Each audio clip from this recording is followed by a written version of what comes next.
let's try and answer a few basic questions. First, what is Donald Trump's foreign policy? Because it seems to be little more than repeating a single phrase. America first.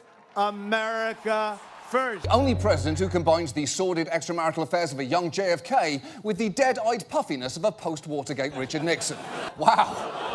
You know, it says something about the Trump era that the phrase, "the same worms will eat him too," actually qualifies as a hopeful thought. Breaking news. Former President Donald Trump declares himself the least sad president ever in an emergency press conference. The reason? John Oliver dared to call him Zad on TV. You can't make this stuff up, folks. Watch as Trump tries to prove his happiness by shouting, "I'm happy," louder than a toddler insisting they're not tired. It's like watching a live-action version of The Emperor's New Clothes. But instead of clothes, it's Trump's ego that's naked for all to see. This has always blown my mind a little bit. 91% that watch this show regularly haven't subscribed. Could I ask you for a small favor before we start? If you like this show, what we do here, and want to support us, the free, simple way you can do just that is by hitting the subscribe button. Alright folks, gather around for the latest episode of Grumpy Trumpy's Tantrum Time. That is focusing on his relationship with the world. Because while we were away, you may remember one particular remark he made.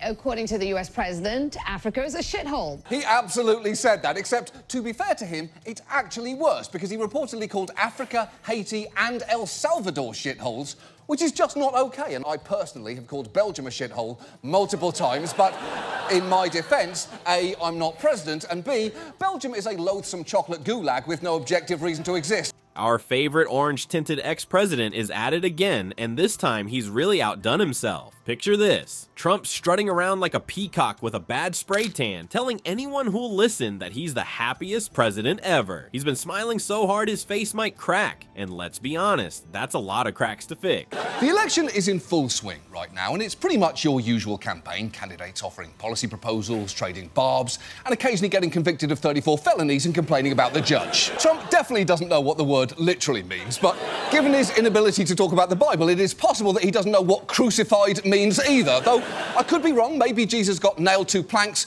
because of his hush payments to a porn star. I don't know. He is currently slightly ahead of Biden in the polls, so there is a pretty good chance he could be back in the White House next year.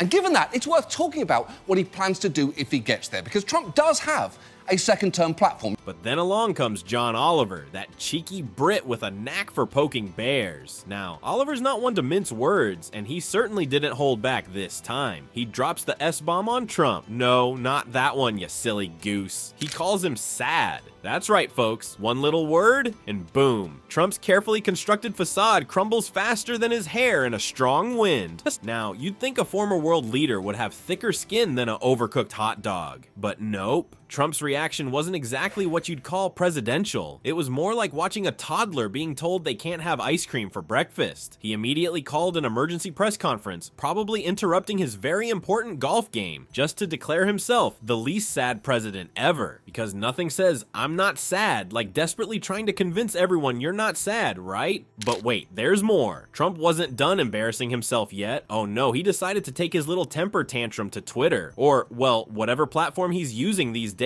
since Twitter gave him the boot. He started tweeting up a storm, posting pictures of himself grinning like he just won a lifetime supply of spray tan. Project 2025, which I know sounds like a sexy CW sci-fi drama starring Ashanti, Chad Michael Murray and Turtle from Entourage, but incredibly, it's even worse than that. The 2025 Presidential Transition Project brings together conservative organizations to ensure the policy and personnel are in place on January 20th, 2025. Project 2025 aims to do for Trump's whole presidency what the Federalist Society did for his judicial picks, give him a step-by-step game plan that he simply has to execute and then take credit for. Look how happy I am. The tweet screamed. It was about as convincing as a kid insisting they're not tired while falling asleep standing up.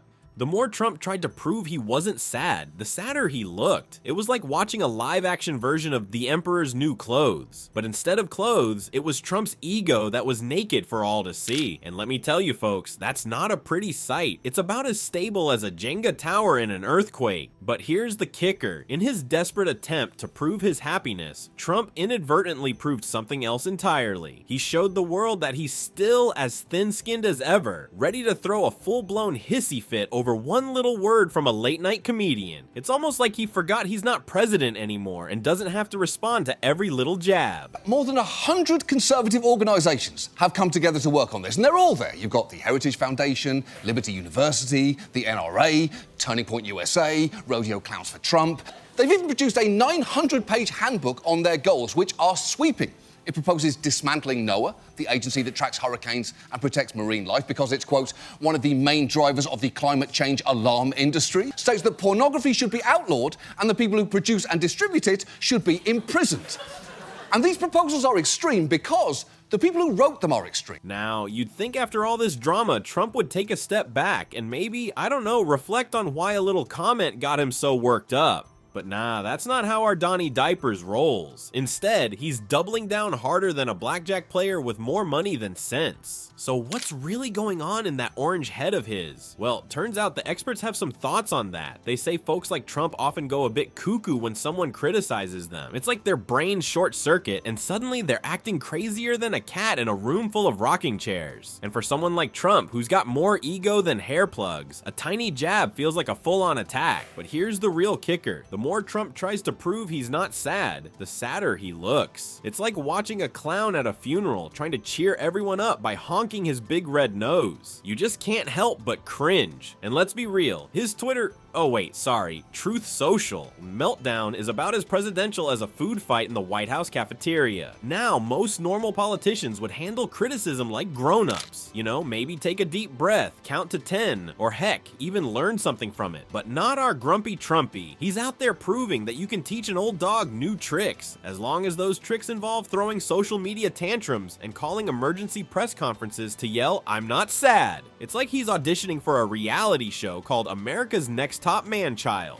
And poor Melania. Word on the street is she's been spotted browsing the How to Divorce a President for Dummies section at Barnes & Noble. Can't really blame her, can we? Living with Trump must be like being stuck in an endless loop of the world's worst reality TV show. But here's the million-dollar question that's got everyone scratching their heads. If Trump can't handle a comedian calling him sad, how the heck did he manage to run a whole country? Maybe that explains why everything went to, well, you know where. It's almost like giving a toddler the nuclear codes and hoping for the best. Well, folks, it looks like Trump's attempt to prove he's not sad has backfired spectacularly. He's made himself the punchline of the biggest joke in politics since the last time he opened his mouth. Maybe next time, Donnie Diapers will learn that the best way to prove you're not sad is to just not be sad. But let's be real, the day Trump learns from his mistakes is the day pigs fly in a Trump-branded private jet. As they say, humor is a way of holding up a mirror to society, and it can be a powerful tool for change. Well, John Oliver just held up a mirror to Trump, and all we saw was a very orange, very sad clown. But hey, at least he's keeping us entertained, right? Speaking of entertainment, stick around for our next video where we'll be diving into Trump goes mad after Michelle Obama delivers knockout blow to Trump in must-see SmackDown. Trust me, you won't want to miss it.